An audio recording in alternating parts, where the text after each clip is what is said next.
Welcome back to our channel. We want to thank you for watching.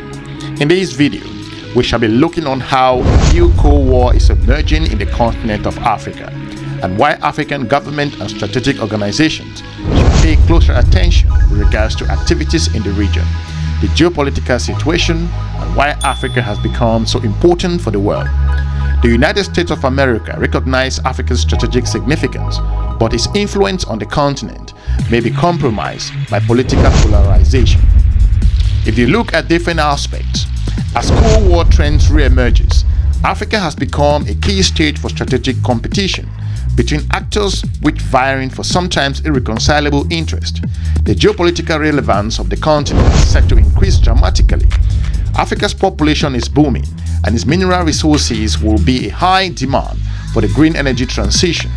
Moreover, the African bloc looks poised to play a determining role in multilateral institutions. The political landscape has significantly changed since the second half of the 20th century. There are reports that France is in talks with Niger's army about the possible withdrawal of some of its troops. Well, thousands of protesters have been rallying outside the French military base in the capital Niamey. Niger's coup leaders have been urging France to withdraw 1,500 troops that are stationed there and has ordered the French ambassador to leave. Paris has refused, saying it doesn't recognise the junta's authority. Niger was plunged into turmoil in July when President Mohamed Bazoum was ousted in a coup. The government has already denounced the agreements that allow France to be on our territory. They are in an illegal position, and I think the exchanges that are underway should very quickly enable these forces to withdraw from our country. The United States should not take the exit of France as a joke. The US should learn from France's lesson in the continent of Africa. So without any more delay, let's just dive straight into it. In recent years, France has suffered geopolitical setbacks in Africa. Tension between Burkina Faso and Mali over French counter-terrorism operation led Paris to withdraw its troops from both of those countries. Russia is exploiting France's failure to defeat terrorist groups in Africa, as well as the feeling amongst many Africans that Paris exerts undue influence over its former colonies. Emmanuel Macron, speaking in Gabon on Thursday, said France has no intention of returning to its past policies of interfering in Africa. The French president arrived in Libreville on Wednesday at the start of a four-nation tour aimed at resetting relations with the continent, and follows the launch of Paris's new Africa policy. The United States of America should learn from France's mistakes and strive to build partnerships in Africa based on mutual respect rather than focus too directly on competing with Russia or China.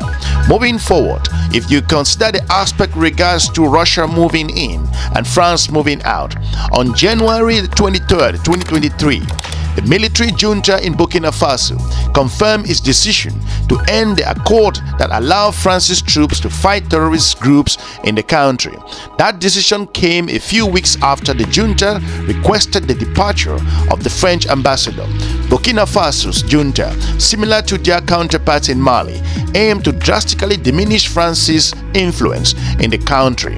One consequence of the deterioration of the France's relationship with its former colonies is the growing presence of the Russian Wagner Group in Francophone Africa. Two main factors explain the increased approval of Russia and the Wagner groups in Africa: the failure of a rapid eradication of the violent extremist groups and the desire of a new generation of African leaders to diversify their international partners.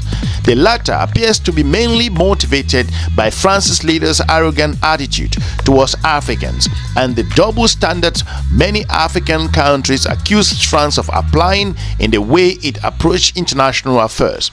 For example, France supported non-democratic dynastic successions in countries such as Chad and Gabon, but cited democratic principles in calling for sanctions against the Guinea and also Malian juntas. Well, let's talk to Nicolas Normand. He is the former French ambassador to Mali and Senegal and joins us live from Paris. Thank you very much for joining us on Aljazeera, Mr. Ambassador. First of all, can you confirm that there are talks currently between the French government and the Niger military for the French to pull out of the country?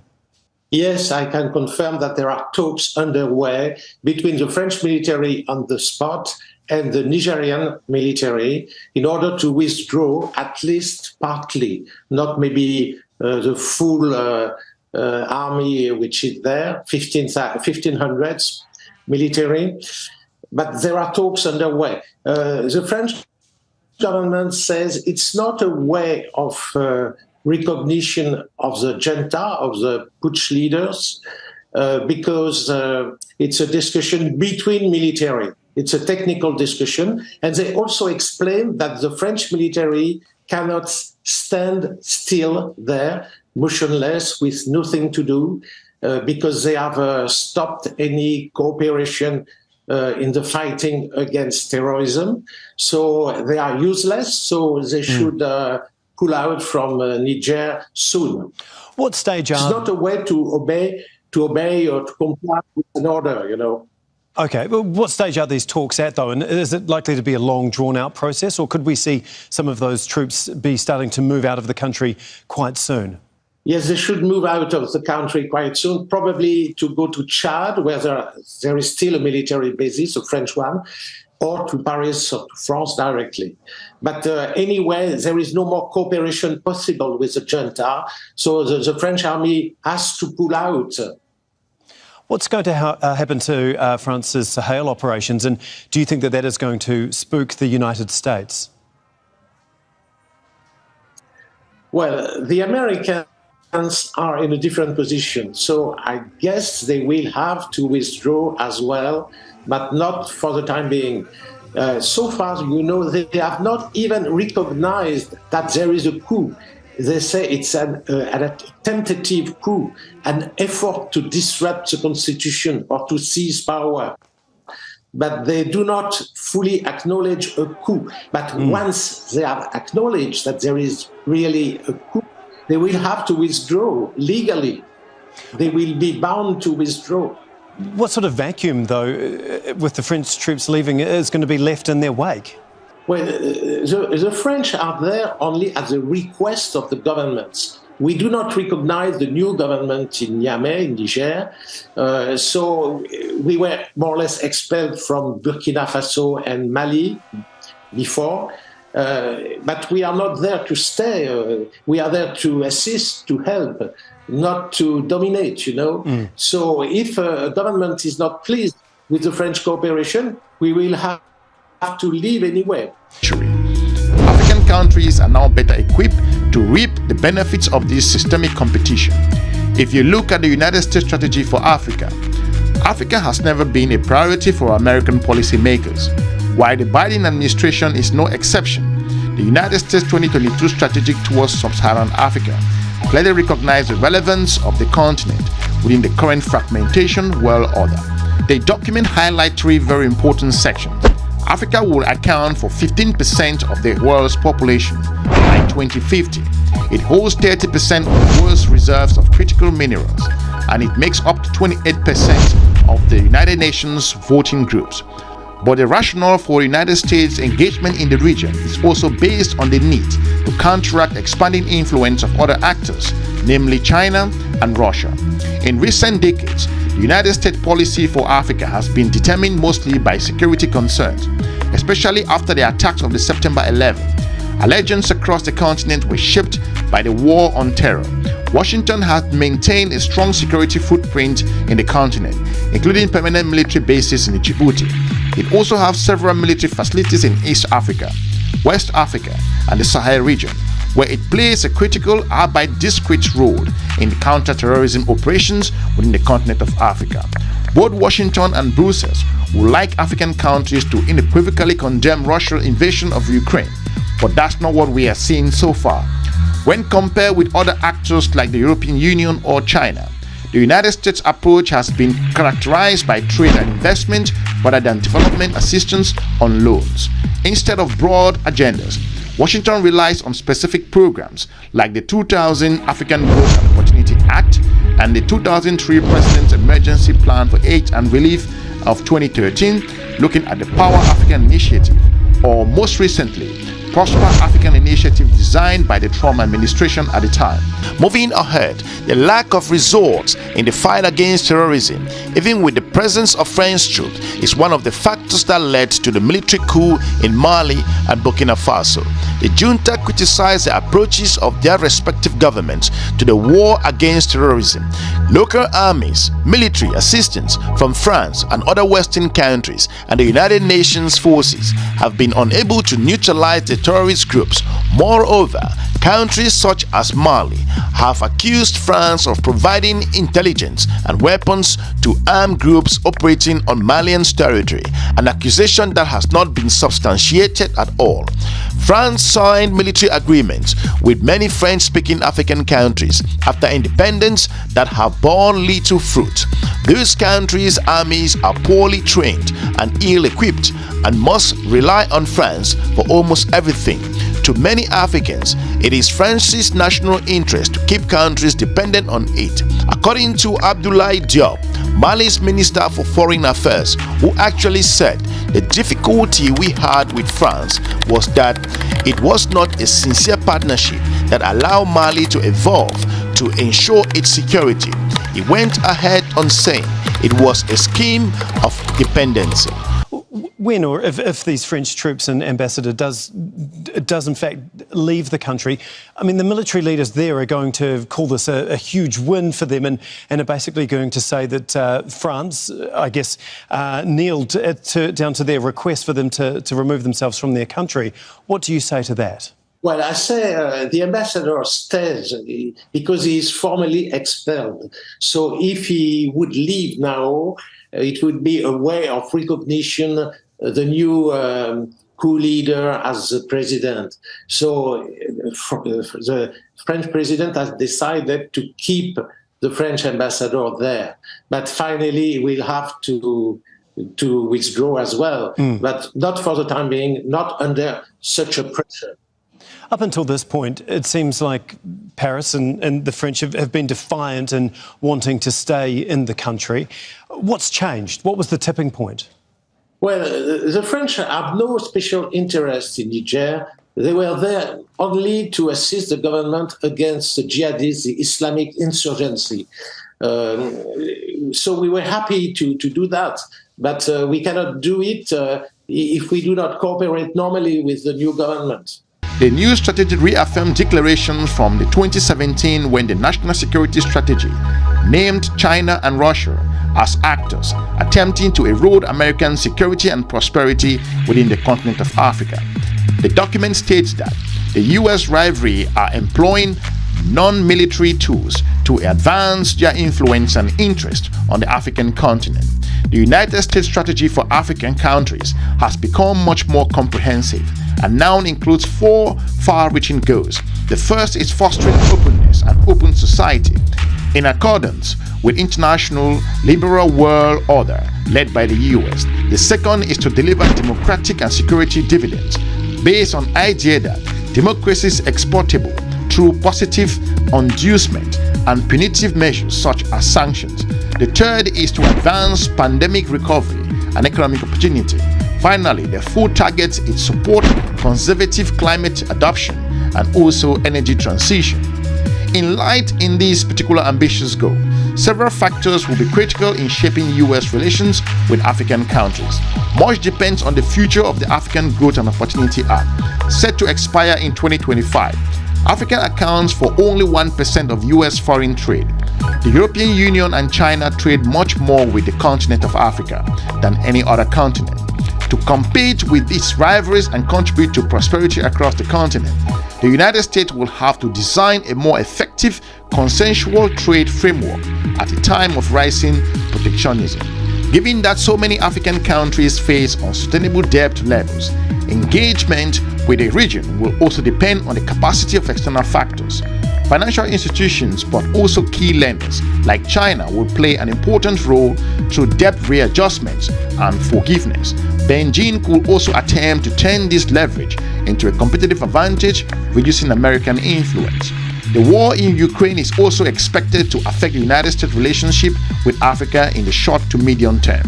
Both Washington and Brussels would like African countries to unequivocally condemn Russia's invasion of Ukraine, but the recent backlash against Western presence on the continent suggests that such an alignment will be difficult to secure. Moving ahead, if you look at the strategic competition and rivalry within the region, the competition for influence in Africa reflects the broader global context. While their interests may not always converge, the United States and European Union both want to maintain a Western-led liberal order. They will likely cooperate in some areas, like democracy and climate change, and competition in other areas like trade. China, in turn, could pose a threat to American interests and influence. In Africa, Beijing has mostly focused on economic cooperation by reducing Africa's infrastructural deficit, buying African commodities and providing credit facilities. But its influence and goals go well-led institutions like the Asian Infrastructural Development Bank. African countries are increasingly aligned with China's position on the international institutions like the United Nations. The US has long recognized that China's don't ask at Russia. Russia, like China, competes with the United States and the European Union influence in Africa. Russia is not a newcomer there. There are many members of the continent's military and political elites were trained in the Soviet Union, but Moscow's new strategy has led its grand diplomatic jump into 2019 with the first Russian-African summit. North Africa especially has become an important strategic region for Moscow. Moscow sees the region, with borders like NATO's south flank, as a strategic location to destabilize the continent of Europe in different ways. The Western countries will likely find it difficult to give up to the rhetoric. The Kremlin's approach is mostly, though not exclusively, based on military cooperation. It is the main provider of military equipment to African countries, according to 44% of the continent's arms import. While Russia has traditionally maintained close relations with Algeria, Egypt, Sudan, and Zimbabwe, it's now expanding its influence into the Central African Republic, the Democratic Republic of the Congo, Mali, and Uganda. In some countries like Mali and Central African Republic, Moscow has used the Wagner Group as a proxy to secure its interest. Russian mining companies are also active in several countries in the region, including Angola, the Central African Republic, Guinea, Namibia, and also Zimbabwe. If you look at concluding this particular episode in regards to the strategic and geopolitical importance and the existing Cold War in the region of Africa, the forces challenging Western influence in Africa are nationalist and rejects the idea of a post-sovereign world order. Western actors tend to underestimate the potential appeal of the alternative models that China and Russia represent. It is no accident, for example, that those protesting France's presence in influence in Mali, Burkina Faso, or Democratic Republic of the Congo often carry Russian flags or photos of Vladimir Putin. The most likely scenario for the American strategy in Africa is one of fragmented influence. The approach will likely lead to engagement with more African countries, but many developments could compromise its success. Africa is not a priority for Washington, and the United States of America's hegemony is being challenged on multiple fronts. Polarization and the political crisis in the United States expected to deepen ahead of the 2024 presidential election, which hinder consensus on foreign policy. Moreover, the goals set by Washington and by the European Union are perceived by some being disconnected from the African needs and priorities. The West will likely find it difficult to live up to its rhetoric, and cooperation with authoritarian regimes across the continent is expected to continue. In parallel, China and Russia are also faced with critical challenges. In China, population decline and economic slowdown may lead to economic crisis with far-reaching consequences, both internationally and internally. Russia, in turn, may be forced to reduce its presence on the continent, including through proxy actors like the Wagner Group, while the demand for arms and security cooperations will remain.